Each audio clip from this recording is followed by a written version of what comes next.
बिल्कुल। और गायत्री, यहां ईडी साफ साफ कह रही है कि जितने बड़े बड़े वकीलों को दलीलें देने के लिए यहां पर लगाया गया है, ये कोई आम आदमी नहीं कर सकता, ये सामान्य व्यक्ति के बस की बात नहीं है, सीधे तौर पर ईडी कह रही है।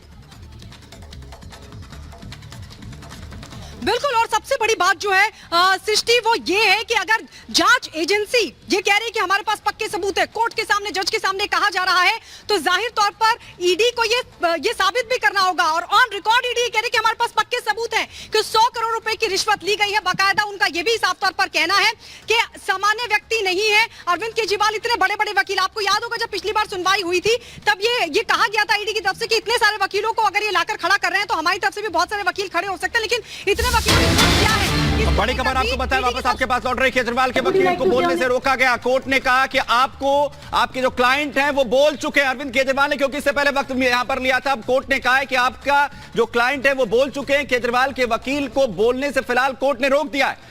अरविंद केजरीवाल के वकील को बोलने से कोर्ट की तरफ से रोका गया है, जिसमें कोर्ट ने कहा है कि आपके क्लाइंट बोल चुके हैं, क्योंकि अरविंद केजरीवाल ने इससे पहले समय मांगा था और कई तरीके के आरोप जो है अरविंद केजरीवाल की तरफ से बोलते हुए ईडी पर लगाए गए। और जब अरविंद केजरीवाल के वकील यहां पर बोलने के लिए उठे हैं तो कोर्ट ने उन्हें बोलने से रोक दिया है और यह कहा है कि आपके क्लाइंट फिलहाल बोल चुके हैं, ये कहा है कोर्ट की तरफ से, क्योंकि अरविंद केजरीवाल ने एक पूरी फहरिस्त गिराने की यहां पर कोशिश जो है की गई। बिल्कुल। इसी बीच एक और बड़ी खबर आपको बता दें, रमेश गुप्ता ने दलील रखने की इजाजत मांगी है। केजरीवाल के वकील है रमेश गुप्ता। हालांकि कोर्ट की ओर से कहा गया है साफ तौर पर कि आपके क्लाइंट पहले ही बातें रख चुके हैं। अरविंद केजरीवाल जो बातें कह रहे थे वही बातें उनके वकील दोहरा रहे हैं और केजरीवाल के वकील हैं रमेश गुप्ता। आपने पहले भी देखा, 1 2 नहीं बल्कि 3 वकीलों ने पिछली बार दलीलें दी थी, जिस पर ईडी ने सवाल भी खड़ा किया था। और रमेश गुप्ता ने यहां दलील रखने की इजाजत सीधे तौर पर मांगी है। मृदुल का रुख कर लेते हैं। मृदुल, यहां सीधे तौर पर कोर्ट कह रहा है कि क्लाइंट तो पहले ही सारी दलीलें रख चुके हैं, बड़े आरोप लगा रहे हैं, अब आपको बोलने की क्या जरूरत है?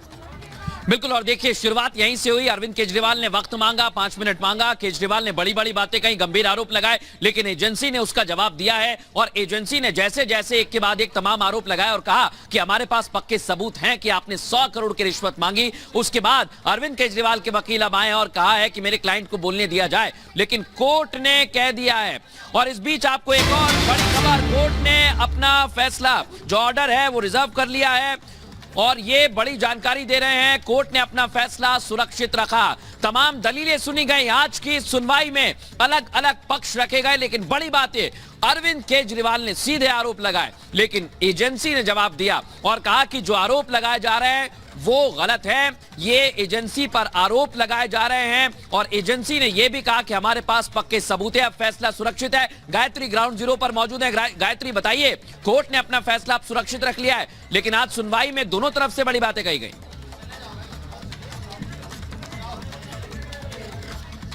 ने अपने फैसले को सुरक्षित रख लिया और कुछ ही देर में वो फैसला भी आ जाएगा, क्योंकि 7 दिन की जो रिमांड अवधि है वो मांगी है, रिमांड अवधि बढ़ाने की मांग ईडी की तरफ से की गई है, लेकिन तमाम दलीलें हुई है। और कुल मिलाकर अगर हम देखें तो कुल मिलाकर अरविंद केजरीवाल ने ही आज अपना पूरा पक्ष रखा है। उन्होंने उसमें आरोप भी लगाया, उन्होंने सरकारी गवाहों को लेकर भी सवाल खड़े किए। उन्होंने कहा कि पहले आरोपी बनाकर गिरफ्तार किया जाता है।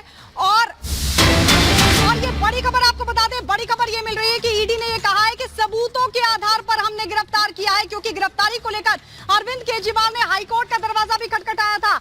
और ये भी कहा गया है कि ईडी की तरफ से कहा गया है कि हमने, क्योंकि वो मुख्यमंत्री, इसलिए हमने गिरफ्तार नहीं किया, बल्कि गिरफ्तारी इसलिए हुई है क्योंकि सबूत है। और आज भी देखिए, 100 करोड़ की रिश्वत के पक्के सबूत होने की बात कोर्ट के अंदर ईडी की तरफ से कही गई। और अगर कोई जांच एजेंसी ये कहती है कि हमारे पास पक्के सबूत है, तो जाहिर तौर पर ये ऑन रिकॉर्ड कहा गया है और उसके सबूत भी कोर्ट में देने होंगे। लेकिन ईडी की तरफ से साफ तौर पर कह दिया गया कि हमारे पास 100 करोड़ की रिश्वत के पक्के सबूत हैं। और ये भी कहा गया है ईडी की तरफ से कि अरविंद केजरीवाल की रिमांड अवधि हम इसलिए और बढ़ाना रिमांड अवधि। लेकिन गायत्री, ये वो तमाम बातें हैं जो अभी तक पूरी आम आदमी पार्टी दोहराती रही है। एक बड़ा खुलासा करेंगे अरविंद केजरीवाल, वो सबूत जो है पूरी तरीके से नदारत नजर आया और खुलासे का कोई जो आधार है वो नजर नहीं आया आज कोर्ट में। उसको लेकर कहा जा रहा है और उसको लेकर के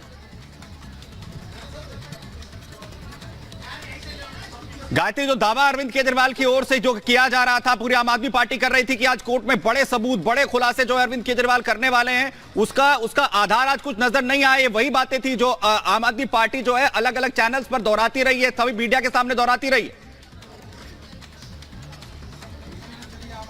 बिल्कुल। और देखिए कल हाईकोर्ट में भी जब अभिषेक मनु सिंघवी दलील रख रहे थे, उनकी तरफ से भी ये कहा गया था, उन्होंने कहा कि पहले आरोपी बनाकर गिरफ्तार किया गया कुछ लोगों को, उसके बाद उनको सरकारी गवाह बना दिया गया और बयान ले लिए गए और फिर उनको जमानत भी मिल गई।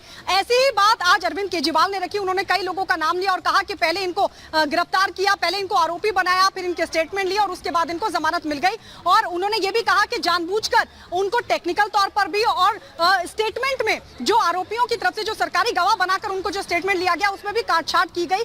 ये बड़ा आरोप ईडी पर उन्होंने लगाया है, जिस पर ईडी की तरफ से भी आपत्ति दर्ज कराई गई और ईडी ने साफ तौर पर कहा कि दरअसल आप जांच एजेंसी पर सवाल उठा रहे हैं, सीधे तौर पर आप आरोप लगा रहे हैं। अरविंद केजरीवाल की तरफ से तमाम जो दलीलें पूरी हो गई, उसके बाद उनके वकील रमेश गुप्ता ने जब दलील रखने के लिए वक्त मांगा तो फिर ईडी की तरफ से कहा गया कि दरअसल आपने जो अपना तमाम बातें थी वो रख ली है। अरविंद केजरीवाल ने तमाम पक्ष रख दिया है। उसके बाद ईडी की तरफ से साफ तौर पर यह भी कहा गया कि सामान्य व्यक्ति अरविंद केजरीवाल नहीं। बिल्कुल गायत्री, दीपेश आप लगातार नजर बना रखिए, आपका रुक करेंगे। फिलहाल जुड़ने के लिए बहुत बहुत शुक्रिया। लेकिन यहां पर हम रुकने वाले हैं एक छोटे से ब्रेक के लिए और ब्रेक के बाद सीधे तौर पर आपको दिखाएंगे कि किस तरीके से टिकट कटने से नाराज एसटी हसन ने यह साफ बयान दिया है, हिंट दिया है कि ना वो प्रदर्शन करेंगे और ना ही समाजवादी पार्टी